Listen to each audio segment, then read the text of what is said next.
사무엘상 3장 10절에서 14절까지 말씀. 자어졌으면 하면 다우절 한 목소리로 본문을 읽도록 하겠습니다. 시작. 여호와께서 임하여서서 전과 같이 사무엘아 사무엘아 부르시는지라 사무엘이 이르되 말씀하옵소서 주의 종이 듣겠나이다 하니 여호와께서 사무엘에게 이르시되 보라 내가 이스라엘 중에 한 일을 행하리니 그것을 듣는 자마다 두 귀가 울리리라. 내가 엘리의 집에 대하여 말한 것을 처음부터 끝까지 그날에 그에게 다 이루리라. 내가 그의 집을 영원토록 심판하겠다고 그에게 말한 것은 그가 아는 죄악 때문이니 이는 그가 자기의 아들들이 저주를 자청하되 금하지 아니하였음이니라. 그러므로 내가 엘리의 집에 대하여 맹세하기를 엘리 집의 죄악은 제물이나 예물로나 영원히 속죄함을 받지 못하리라 하였노라 하셨더라. 아멘. 기도하겠습니다. 하나님 감사합니다. 오늘 이 아침에도 단잠 허락하시고 하루를 시작함에 앞서 주의 전에 나와 하나님을 만나는 복된 시간 주시니 참으로 감사드립니다. 하나님을 만난 인생, 하나님과 함께하는 인생은 분명 다를 것입니다.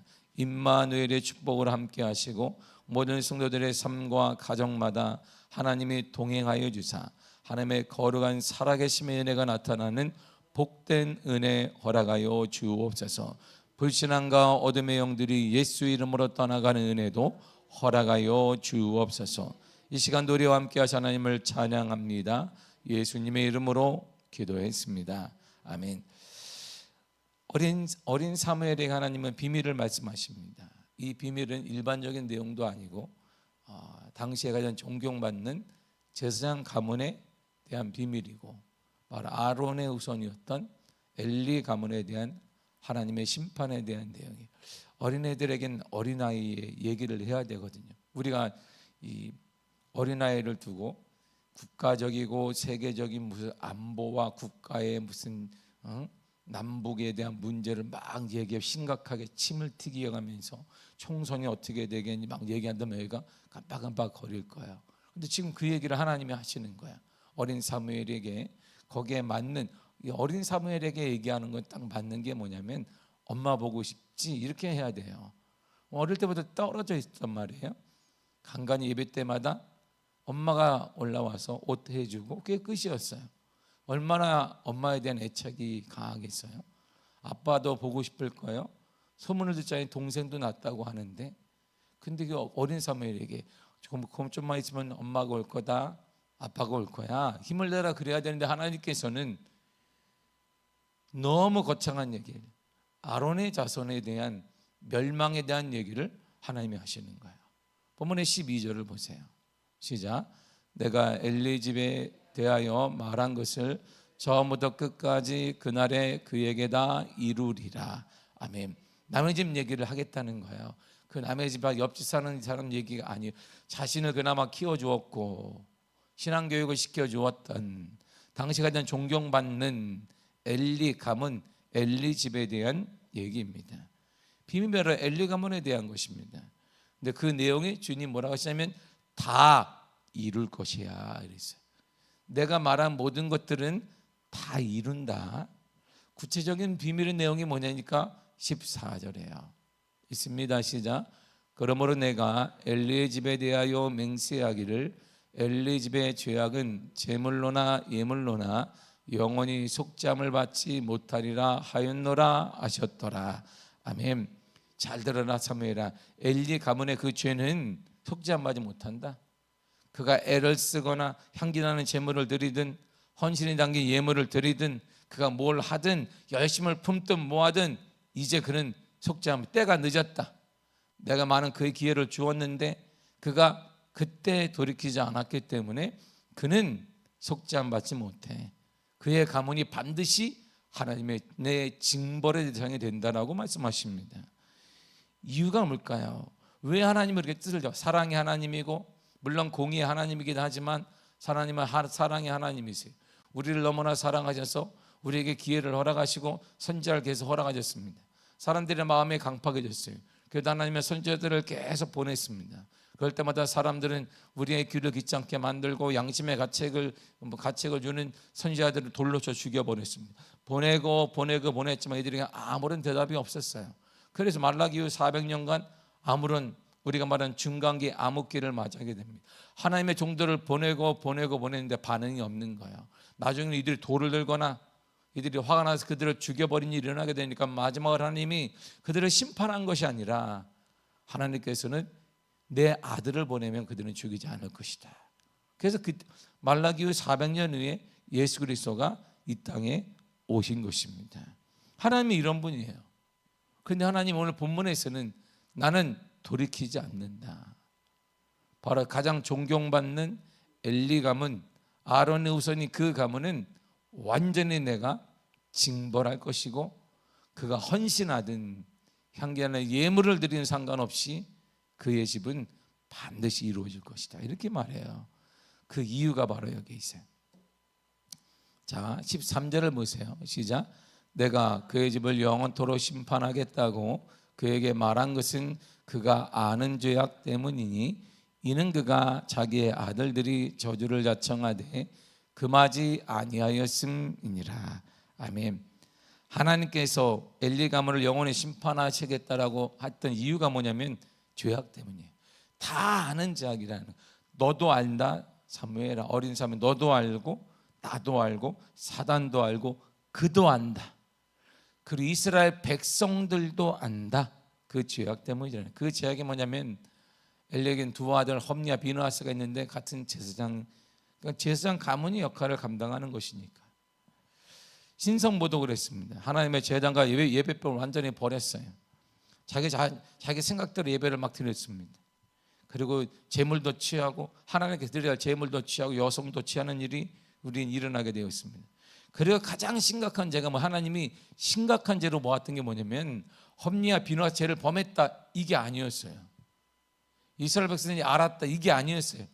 오늘 정확한 문구로 하나님이 말씀하십니다. 그가 자기의 아들들이 저주를 자청하되 금하지 않았다. 이게 하나님 보실 때 가장 큰 죄악이라는 거예요. 가장 심각한 죄는 엘리 제사장이 이런 죄를 두 아들이 행하는 걸 보면서 어떠한 강력한 조치를 취하지 않았다, 이런 말이에요.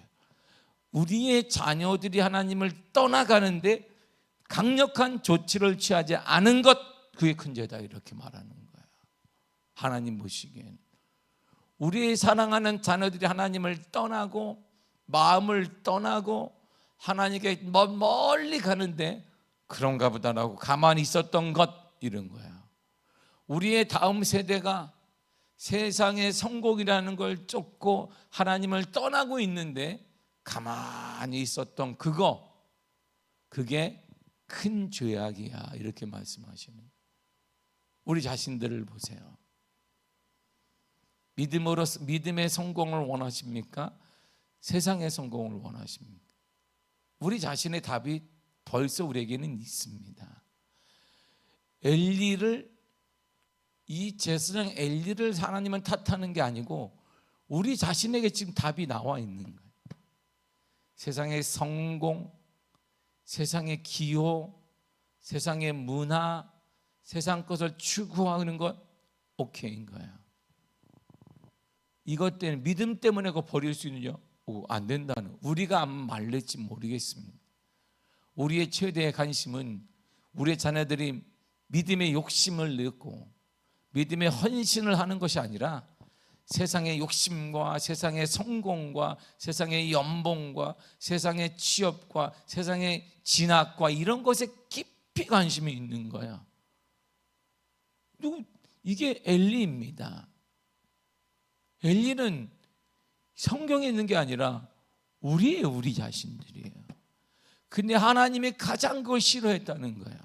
엘리야, 네 아들 험리와 비느하스 죄 다 안다. 근데 내가 예물을 드리든 네가 헌신을 하든 죄악에 반드시 이루어지게 만든 것은 그것 때문이 아니라 내가, 아버지인 네가 자녀들이 그 죄악을 저지르는 걸 알면서도 아무런 강력한 조치를 취하지 않았기 때문이다. 누구에게 한 말이겠습니까? 오늘날 우리들이에요. 우리 세대를 향한 하나님의 말, 경고입니다. 우리가 뭘 했나요? 신앙 때문에 울면서 그들을 멱살을 잡았든지 그러지 우리는 않았어요. 학원을 떠나고 세상에 뭐 하면 거기에 대해서 우리가 울며 하지만 신앙이 없는 것 때문에, 주를 떠나는 것 때문에, 헌신이 없기 때문에 우리는 그렇게 자녀들을 상대하지 않았습니다.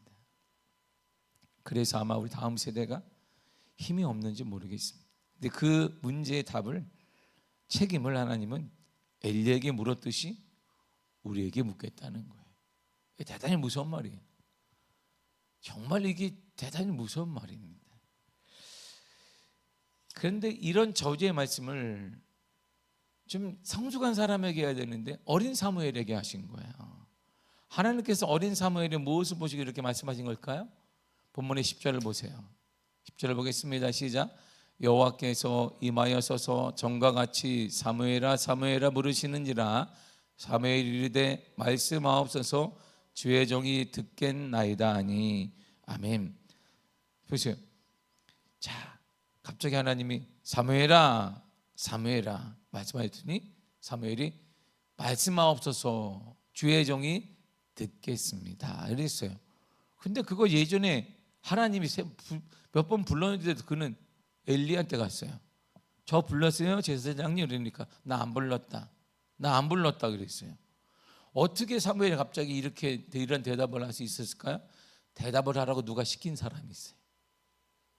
사무엘에게 사무엘은 이렇게 해라라고 시킨 사람이 있습니다. 9절을 한번 보세요. 시작. 엘리가 사무엘에게 이르되 가서 누웠다가 그가 너를 부르시거든 내가 말하기를 여호와여 말씀하옵소서 주의 종이 듣겠나이다 하라 하니 이에 사무엘이 가서 자기 처소에 누우니라. 아멘. 자, 내가 부른지 알고 왔잖아.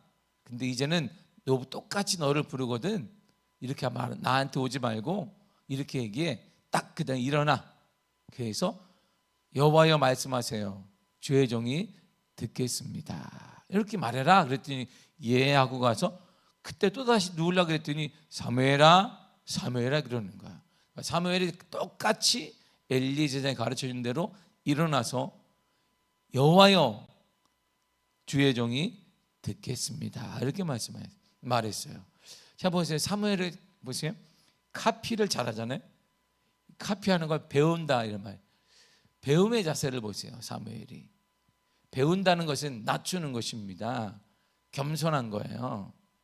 그리고 이 배움을 그대로 실천합니다. 순종하는 자세를 보세요. 배운 것을 그대로 순종하는 사무엘의 모습을 보세요. 우리 자신들 우리는 얼마나 많이 배운지 몰라요. 우리는 지금도 배우고 있습니다. 말씀을 통해 담임 목사를 통해 여러 신실한 믿음의 사람을 통해 심지어 믿음 없는 사람을 통해 배워요. 손가락질하면서 아 그렇구나 우리가 잘못됐나 보다. 우리가 각성해야 되나 보다. 그리고 어린아이를 통해서 배울 것이 많습니다. 이때 우리의 자세가 달라야 하나님의 음성을 들을 수 있어요. 우리 자세에 따라 하나님의 음성이 들리기도 하고 들리지 않기도 한다 이런 말이에요. 하나님이 이전에도 사무엘에게 말씀하셨습니다. 그러나 사무엘은 그 음성 하나님의 음성으로 듣지 못했고 분별하지 못했어요. 그러므로 여러분 두 가지를 하면 배울 수 있어요. 하나님의 음성을 들을 수 있습니다. 첫째, 배워야 합니다. 영적 신비를 배워야 돼요. 영적으로 겸손해야 된다 이런 말입니다. 그래야 하나님의 소리가 들려요. 겸손하다 하나님의 소리를 듣기는 놔야 돼요. 여러분들이 근심하는 그걸 놔야 하나님의 소리가 들려. 여러분들이 꽉 잡고 있는데 하나님의 소리가 들릴 수가 없어요. 여러분들이 염려하는 것, 근심하는 것, 조마조마하는 이런 모든 것들을 놔야 하나님의 소리가 들리게 된다는 것입니다. 그리고 배운 것을 반드시 순종하겠다는 자세가 있어요. 배우면 뭘 하겠어요? 순종하지 않는 배움은 우리를 교만하게 만들어요. 그래서 지식은 교만하게 하며 그랬어요. 교만한 판단의 도구예요. 우리. 아이고 저래서 안 됐네, 이래 안 됐네, 다 판단해. 우리는 다 판단만 합니다. 손가락질만 해요. 배운 게 많기 때문입니다.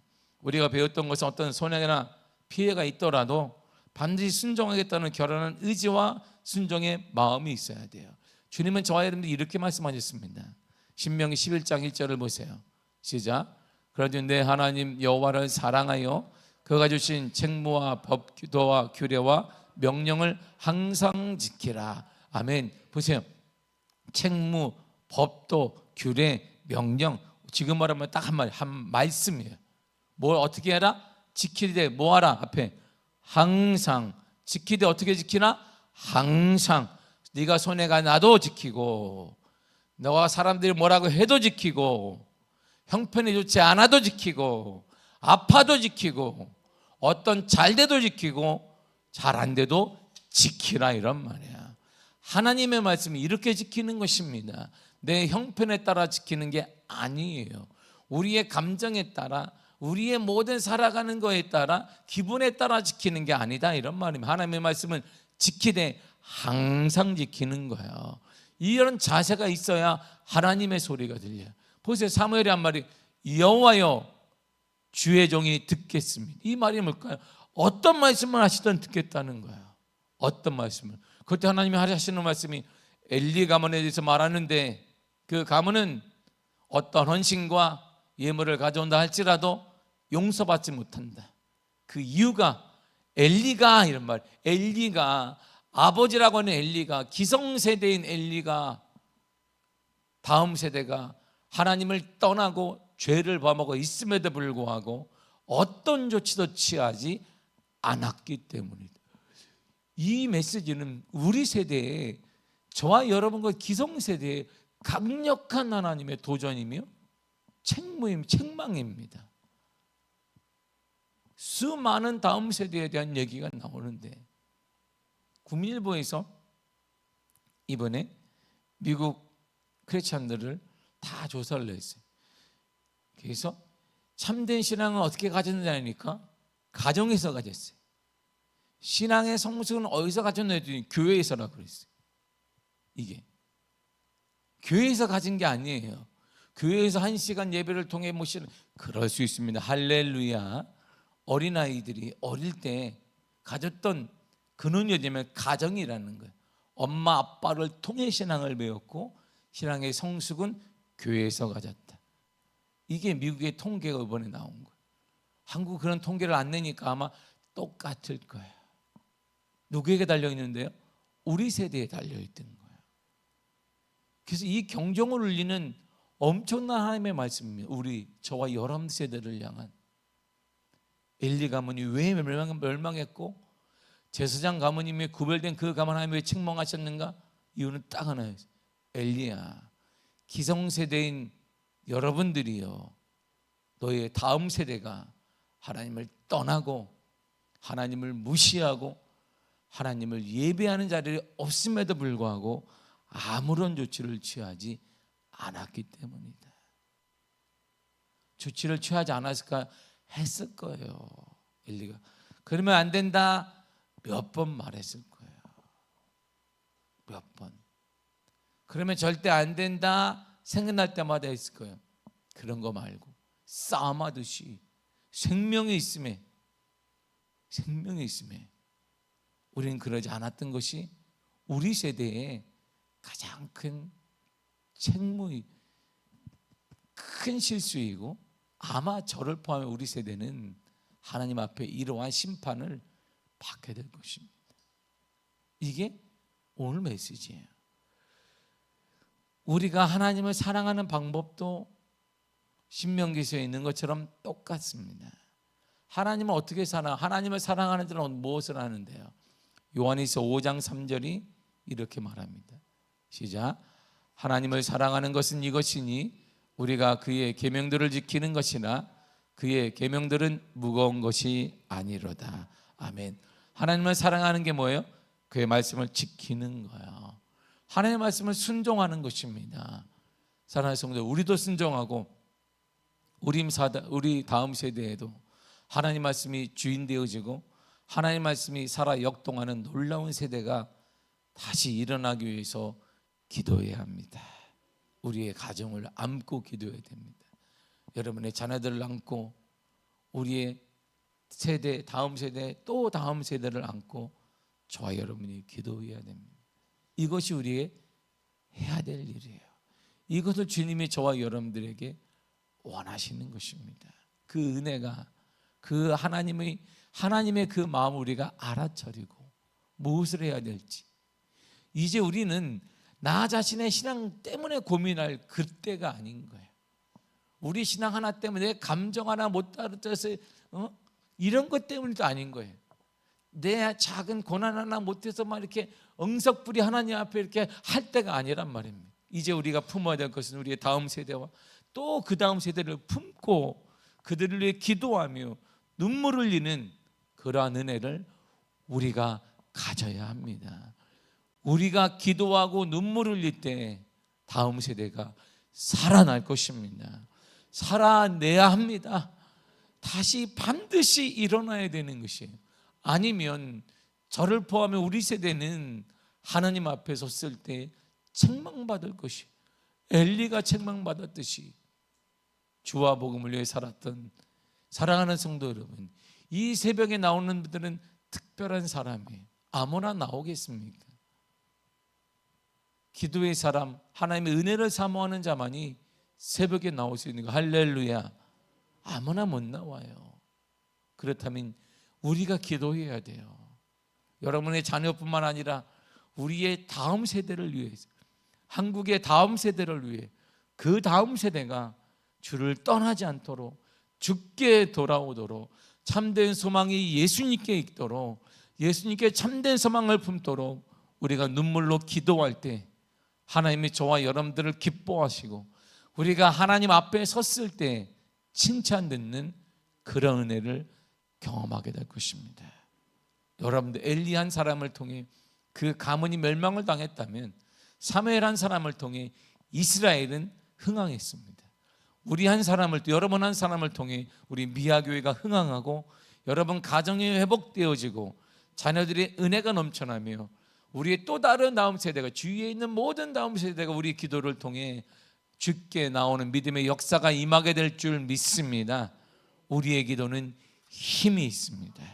우리는 연약하지만 하나님은 연약하지 않습니다. 우리의 기도는 작지만 기도의 응답의 하나님은 크십니다. 문제보다 하나님은 크십니다. 그 하나님으로 인해 참된 회복과 부흥의 은혜가 나타나게 되기를 간절히 축복합니다. 기도하겠습니다. 하나님 감사드립니다.